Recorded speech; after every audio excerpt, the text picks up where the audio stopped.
វាក្រៅទាំងស្រីទាំងផងបើស្រីប្រយ័ត្នរបស់ប្រយ័ត្នអ្វីបានផក៏ដោយខ្ញុំនិយាយធំទៅបើសិនជាថាលងស្នេហ៍ជាមួយវាដេកមួយវាប្រយ័ត្នពងផងប្រយ័ត្នវាដេកលួចទាំងពងហើយទៅទៀតប្រយ័ត្នពងផងប្រយ័ត្នវាដេកលួចទាំងពងហើយទៅទៀតអីប្រយ័ត្នពងណាទៀតទេចាំវាលួចអស់ហើយហ្នឹងមីនេះវាចេញមកជ្រុកវាលួចហ្មងអ្វីបានតែវាលួចទាំងពងហើយទៅទៀតហើយយល់អត់ខ្ញុំមានន័យថាឥឡូវនេះយើងបានឆែកកាមេរ៉ាសុវត្ថិភាពឃើញទូរស័ព្ទស្ត្រីខាងលើហ្នឹងយកចុះមកមែនហ្នឹងហើយឃើញវាដាក់ខាងក្រោមអត់ត្រេននឹងត្រេននិយាយទៅវាលួចទូរស័ព្ទលុយ$200នឹងត្រេនសរុបទាំងអស់ប្រហែលសរុបទាំងអស់$1900លួចទូរស័ព្ទមកងុំហ៎ងុំលុយត្រេនដល់យើងស៊ីទៀតមកខាងរឿងត្រេនហ្នឹងហើយខាងរឿងត្រេនហ្នឹងទៀតខ្ញុំតែងពីប្រអប់វាស៊ីអស់មកប្រអប់ហើយយកទៅទៀតបាយប្រអប់អូនទិញប្រហែលពេលហ្នឹងខ្ញុំអត់ដឹងដែរដល់ខ្ញុំទិញកន្លែងបងឃ្លៀចពីប្រអប់ហ្នឹងដូចអស់ជាង25រៀលអូអូនឯងទិញពីប្រអប់ដើម្បីទុកញ៉ាំហ្នឹងហើយដាក់ផ្លាសេក្នុងទូទឹកកកយ៉ាងទៅហើយដល់ពេលជនសង្ស័យដែលជានារីប្រើល្បិចហ្នឹងហូបត្រេនហើយថែមនឹងយកទូរស័ព្ទហើយថែមនឹងយកលុយទៀតហ្នឹងបងតែអូនរឿងទូរស័ព្ទរឿងលុយអត់ខឹងទេអត់ខឹងទេត្រេនលុយត្រេនហ្នឹងហ្មងត្រេន25រៀលខឹងខ្លាំងប្រហែលខឹងប្រហែលថ្ងៃលុយថ្ងៃយកត្រេនទៅអីចាំព័ត៌មាននេះពិតអីបងអូនមកឲ្យបងជួយធ្វើការផ្សព្វផ្សាយហ្នឹងពិតអត់មិនមែនអូនប្រឌិតឬក៏មិនទេបងខ្ញុំអត់ប្រឌិតទេបងត្រឹមតែទូរស័ព្ទមួយនឹងរឿងហ្នឹងខ្ញុំអត់ប្រឌិតទេបងប៉ុន្តែមនុស្សនេះខ្ញុំគិតថាវាខាងបោកកេសកាអញ្ចឹងខ្ញុំចង់ឲ្យបង្ហាញមុខវាព្រោះវាមិនខ្ញុំគិតថាវាមិនមែនបោកតែខ្ញុំទេអញ្ចឹងគោលបំណងខ្ញុំរបស់បានមកវិញវាមិនមែនជាបញ្ហាគឺខ្ញុំមិនចង់ឲ្យវាទៅបោកមិនអញ្ចឹងវាគិតថាខ្ញុំ slot ខ្ញុំមិនហ៊ានធ្វើអីវាអញ្ចឹងចង់ផ្ដាំទៅថា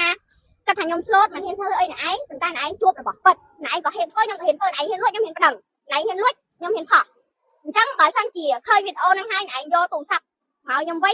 ញហើយយកលុយមកឲ្យខ្ញុំវិញឲ្យគ្រប់ចំនួនហើយណែឯងត្រូវសុំទោសខ្ញុំជាសាធារណៈហើយខ្ញុំនឹងអត់នឹងដកពីប្រដងតែបើណែឯងនៅតែមិនអញ្ចឹងទេខ្ញុំនឹងធ្វើតាមផ្លូវច្បាប់ចាប់បានកន្លែងណាញាត់ទុកកន្លែងហ្នឹងឯងណែត្រូវចា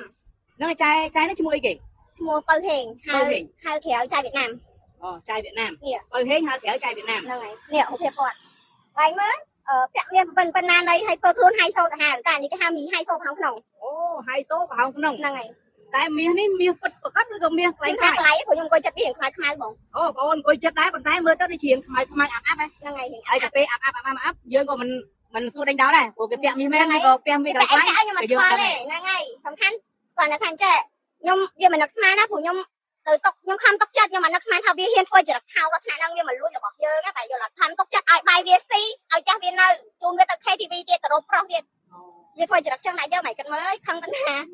ងហើយខំតុកចិត្តហ្នឹងហើយពាក់មាសធំណានិយាយទៅកុំតុកចិត្តអាពួកមនុស្សពាក់មាសធំហ្នឹងបោកហៅខ្លាំងណានិយាយមកបោកហៅឃើញខាងក្រៅហៃសូខាងក្នុងអូតែពេលឥឡូវប្រើល្បិចយកទូរស័ព្ទ17 Pro Max មកគ្រឿងយកទៅបាត់លុយចំនួន200ក៏យកទៅបាត់ទៀតលុយ200មកសើខឹងឲ្យបងខើវាលួចត្រេនវាលួចទៅឲ្យលួចត្រេនទៅដែរមកនេះបាញ់ខឹងរឿងលួចត្រេនទៀតខឹងខ្លាំងហើយតែមកស្គាល់គ្នាថ្មីហើយតែពេលប្រើល្បិចបានលួងលោមថាប្រព្រោះគ្នាទៅធ្វើការងារនៅកន្លែងមួយទៀតបាទតែពេលប្រើល្បិចចឹងទៅក៏សុំតែស្នាក់នៅផ្ទះប្អូនហ្នឹងប្រើល្បិចហ្នឹងប្រហែលដងបានជាប្អូនឲ្យទៅស្នាក់នៅហ្នឹងមើលខ្ញុំជួបគ្នាលើកទី1ហ្នឹងនៅសមុទ្រហ្នឹងវាសុំយើងទៅលេងផ្ទះយើងម្ដងហើយប៉ុន្តែខ្ញុំរវល់ការងារខ្ញុំដើរលេងជាមួយគ្នាខ្ញុំព្រោះខ្ញុំក្មេងៗវាចាស់អញ្ចឹងពេលដែលវាសុំទៅហ្នឹងខ្ញុំអត់ទាន់ឲ្យវាទៅទេថ្ងៃទី1ហ្នឹងបន្ទាប់មកលោក3ថ្ងៃខ្ញុំក៏ហត់វាតែខ្ញុំនៅពេញនៅកពតខ្ញុំអត់នៅផ្ទះទេខ្ញុំមកពេញខ្ញុំមានការបន្ទាប់មកខ្ញុំចុះទៅវិញដល់ថ្ងៃទី18ហ្នឹងខ្ញុំចុះទៅវិញថ្ងៃទី18ពេលថ្ងៃមក12ថ្ងៃត្រង់វាបានមកដល់ផ្ទះខ្ញុំហើយដែលវាព្យាយាមនិយាយទៅអត់តែពេលខ្ញុំដើរលេងណាវាថាដើរលេងសប្បាយអត់ហាញទៅណាហាញទៅមួយណាគេហើយមិនអត់ហៅចាអញ្ចឹងណាឲ្យយើងនឹកឃើញថាចិត្តដល់ថ្ងៃយើងឡើងទៅធ្វើការព្រោះខ្ញុំត្រូវឡើងទៅកោះក្រុងហ្នឹងណាដែលវាកន្លែងដែលវាណែនាំទៅការងារហ្នឹងគឺថ្ងៃទី19ដល់ពេលហើយថ្ងៃទី18ពេលថ្ងៃត្រង់ហ្នឹងខ្ញុំក៏ហៅវាមកទៅអាថ្ងៃហ្នឹងឯងពេលយប់ល្ងាចហ្នឹងខ្ញុំនាំវាទៅស៊ីអីហើយត្រឡប់មកវិញវាលួចទៅហ្មងអូនាំទៅហូបអីទៀតហ្នឹងឯងនាំទៅហូបអីខ្ញុំទៅខ្ញុំអូនចេញលុយទៀតហ្នឹងហើយព្រោះអីដោយសារអីគេនាំយើងទៅធ្វើការបែរយើងត្រូវប៉ាវគេញ៉ាំអីទៅមើលទៅគេសនំដែរពាក់មាសមករៀងខ្មៅយើងក្របដែរយើងទុកចិត្តគេបែរយល់អត់អូសម្ភារៈនិយមគាត់ហ្នឹងមើលទៅដូចជាអ្នកមានដូចជាលំដាប់ដែរណ៎ចាបងហើយដល់ពេលមកធ្វើចរិតបែបប្រើល្បិចកលលួចយកទ្រព្យសម្បត្តិបងប្អូនវិញអូនមានអារម្មណ៍យ៉ាងម៉េចដែរខាំងក្រោយគេបែរយល់អត់ធ្លាប់ចេះយើងធ្លាប់តែឃើញមនុស្សធ្វើធម្មតាអីអត់ចឹងវាមកបោដល់ពេលអានេះវាថាយើងមិនមែនថាយើងទុកចិត្តគេហ្មងទេប៉ុន្តែយើងនឹកឃើញថាក្នុងផ្ទះយើងវាមិននឹកស្មានថាវាហ៊ានលួចទាំងទូរស័ព្ទទាំងអីហើយនៅមួយទៀតនៅការច្រឡោយយើងទៅយកទាំងការច្រឡោយខ្ញុំទៅទៀតការច្រឡោយទាំងយើងចូលទៅទឹកមួយផ្លែតហ្នឹងហើយតែមួយផ្លែតហ្នឹងបងឆ្លៀតឱកាសមួយផ្លែតហ្នឹងក៏យកទ្រព្យសម្បត្តិដូចជាទូរស័ព្ទនិងលុយយកទៅតែម្ដងហ្នឹងហើយតែអាការច្រឡោយយន្តនៅក្នុងខុនដូហ្នឹងក៏យកមកទៀតហ្នឹងហើយប្រើល្បិចលឿនចាជើងស្តាស់មែនឬក៏យ៉ាងម៉េចបងខ្ញុំគាត់ថាជើងស្តាស់ហ្នឹងហើយខ្ញុំឃើញតាមឆាកខ្ញុំឃើញវាគាត់ថាវាទៅមើលស្គាល់ខ្ញុំអញ្ចឹងខ្ញុំអត់អាចចាប់ អ្វីវាបានណាប៉ុន្តែខ្ញុំបានទាំងរូបភាពព្រោះវាប្លុកខ្ញុំអស់ហើយខ្ញុំអត់អាចរកវាឃើញទេប៉ុន្តែមានអ្នកស្គាល់វាច្រើនខ្ញុំឆែក TikTok វាទៅឃើញអ្នកមានអ្នកឆាតឲ្យវាសងលុយវាអីចឹងណាបងអញ្ចឹងខ្ញុំគិតថាវាជើងស្កាស់ហើយរឿងមកហ្នឹងតែពាក់ព័ន្ធនឹងករណីនោះអូនបានទៅដាក់ពាក្យបណ្ដឹងខ្ញុំបានដាក់ពាក្យបណ្ដឹងហើយអញ្ចឹងមានន័យថាបងអូនបានទៅដាក់ពាក្យបណ្ដឹងនៅឯប៉ុស្តិ៍រដ្ឋបាលនៅក្នុងក្រុងប្រសេះនោះហើយហ្នឹងហើយដាក់ប៉ុស្តិ៍នៅសង្កាត់3ក្រុងប្រសេះនោះហ្នឹងហើយក្រុងប្រសេះនោះប្រវត្តិគាត់អូនដឹងហើយថាគាត់នៅម្ដុំណាពីមុនមកវាធ្វើការនៅខ្ញុំលើថាវាធ្វើការនៅកោះឋានសួគ៌ហ្នឹងណាប៉ុន្តែតែមនុស្សបោកយើងអត់ដឹងថាຕົកចិត្តសម្ដីវាមិនទេគាត់ថាវាប្រាប់យើងថាវានៅធ្វើការនៅកោះឋានសួគ៌ឯងតែប្រវត្តិដែលខ្ញុំស្គាល់វាហ្នឹងមកគឺធ្វើការនៅកោះរាជបុត្រជាមួយគ្នា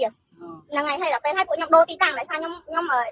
ធ្វើការខ្ញុំដូរកន្លែងអញ្ចឹងណាដល់ពេលហើយវា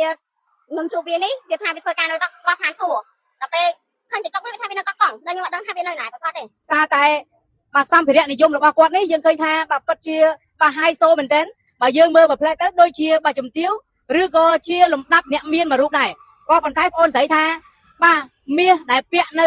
បាទរង្វង់ខ្លួនរបស់គាត់ហ្នឹងមើលទៅបាទវាមាសដែរក៏ប៉ុន្តែមាសអាប់បាទមាសអាប់អញ្ចឹងបងអូនស្រីក៏បាទមិនបានបាទទៅបាទសួរនាំថាវាពិតឬក៏វាមិនពិតដែរ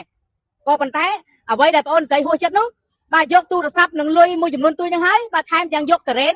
ដែលបងអូនស្រីទិញ25រៀលបាទពីប្រអប់ហ្នឹងបាទញ៉ាំតទៅអស់បាទបានយកទូរស័ព្ទនឹងបានលុយបាទយកចុះមកក្រុមបាទតែពេលអញ្ចឹងឥឡូវបងអូនស្រីក្តៅរឿងតរ៉េនហ្នឹងតែម្ដងបាទបើទូរស័ព្ទនឹងលុយអត់សូវក្តៅប្រហែលណាបងណាអត់សូវក្តៅទេខាងវាស៊ីអស់មកប្រអប់ហើយអាមកប្រអប់ហ្នឹងវាអត់ទុកឲ្យយើងស៊ីវាយកទៅមកថងទៀតអូបាទពិតជាបាទប្រើល្បិចកលបាទខ្ពស់មែនទែនតែម្ដងជ្រុះគេតាណាក៏ឃើញតែសក់និយាយទៅក៏លុកលៀងដែរឃើញតែសក់ដែរបើនិយាយពីកប់ទឹកវិញគេអស់ហើយដោយសារតែខ្សែសក់ហ្នឹងប្រើអីក៏ត្រូវដែរតែឥឡូវមកប្រើជាមួយនឹងឈុតសក់របស់យូវ៉ាតែមកតែឃើញសក់ខ្ញុំប្លែកហ្មងសក់ក៏អត់ជ្រុងសំខាន់ណាកូនសក់ដោះមកឡើងចុងចាំងពេញក្បាលហ្មងឃើញសក់ខ្លួនឯងឡើងឡើងឡើងកុនហ្មងណាព័ត៌មាននេះពិតអីបងអូនមកឲ្យបងជួយធ្វើការផ្សព្វផ្សាយហ្នឹងពិតអត់មិនមែនបងអូនប្រឌិតឬក៏មិនប្រឌិតទេបងខ្ញុំអត់ប្រឌិតទេបងត្រឹមតែទូរស័ព្ទមួយនៅរឿងហ្នឹងខ្ញុំអត់ប្រឌិតទេបងប៉ុន្តែមនុស្សនេះខ្ញុំគិតថាវាខាងបោកគេស្កាអញ្ចឹងខ្ញុំចង់ឲ្យបង្ហាញមុខវាព្រោះវាមិនខ្ញុំគិតថាវាមិនមែនបោកតែខ្ញុំទេអញ្ចឹងគោលបំណងខ្ញុំរបស់បានមិនបានមកវិញវាមិនមែនជាបញ្ហាគឺខ្ញុំមិនចង់ឲ្យវាទៅបោកមនុស្សអញ្ចឹងវាគិតថាខ្ញុំស្លូតខ្ញុំមិនហ៊ានធ្វើអីវាអញ្ចឹងចង់ប្រាំទៅថាគិតថាខ្ញុំស្លូតមិនហ៊ានធ្វើអីអ្នកឯងប៉ុន្តែអ្នកឯងជួបរបស់ពិតអ្នកឯងក៏ហ៊ានធ្វើខ្ញុំក៏ហ៊ានធ្វើអ្នកឯងហ៊ានលួចខ្ញុំហ៊ានប្តឹងអ្នកឯងហ៊ានលួចខ្ញុំហ៊ានខុសអញ្ចឹងបើសិនជាឃើញវីដេអូហ្នឹងហើយអ្នកឯងយកទូរស័ព្ទមកខ្ញុំវិញហើយយកលុយមកឲ្យខ្ញុំវិញឲ្យគ្រប់ចំនួនហើយអ្នកឯងត្រូវសុំទោសខ្ញុំជាសាធារណៈហើយខ្ញុំនឹងអត់ដាក់នឹងដកពីប្រឹងតែបើអ្នកឯងនៅតែមិនអញ្ចឹងទេខ្ញុំនឹងធ្វើតាមផ្លូវច្បាប់ចាប់បានកន្លែងណាញាត់គុកកន្លែងហ្នឹងឯងអ្នកត្រូវចាំចឹងមានន័យថារឿងនេះរឿងពិតប្រកបហ្មងអត់មានប្រឌិតទេយកមែនបាត់មែនហ្នឹងហើយបាត់មែនប៉ុន្តែឥឡូវនេះតំណែងឡើងចូលហើយបងតំណែងឡើងចូលហើយឆាទៅក៏គ្រាន់ណាហាយទៅវាប្រុកចោលបាត់យើងយក account fake ឆាទៅវាហាយទៅវាប្រុកចោលហ្មងនិយាយទៅតាំងពីមានរឿងហ្នឹងមកខ្ញុំឲ្យគេឆាទៅវាដែរខ្ញុំឲ្យគេតាមដាន account វាដែរឆាទៅវាគ្រាន់ណាហាយប្លុកអូនស្រីបានតែមកលើកបាទផ្លាករូបថតបាទបង្ហាញតែប៉ុណ្្នឹងទេបាទហើយខ្ញុំបាទជាអ្នកសារព័ត៌មានបាទបានតែមកផ្សព្វផ្សាយដើម្បីឲ្យបងប្អូនយើងបង្កើនការប្រុងប្រយ័ត្នឲ្យបានខ្ពស់ព្រោះសម័យនេះយើងឃើញថាបាទមិត្តភ័ក្តិស៊ីមិត្តភ័ក្តិអ្នកស្គាល់គ្នាស៊ីអ្នកស្គាល់គ្នាបានលួចរបស់អ្នកស្គាល់គ្នានឹងហើយអញ្ចឹងអ្វីដែលយើងស្គាល់គ្នាមិនបានប្រហែលទេយើងមិនទាន់អាចទុកចិត្តគេឬក៏យើងមិនទាន់អាចបាទមានការ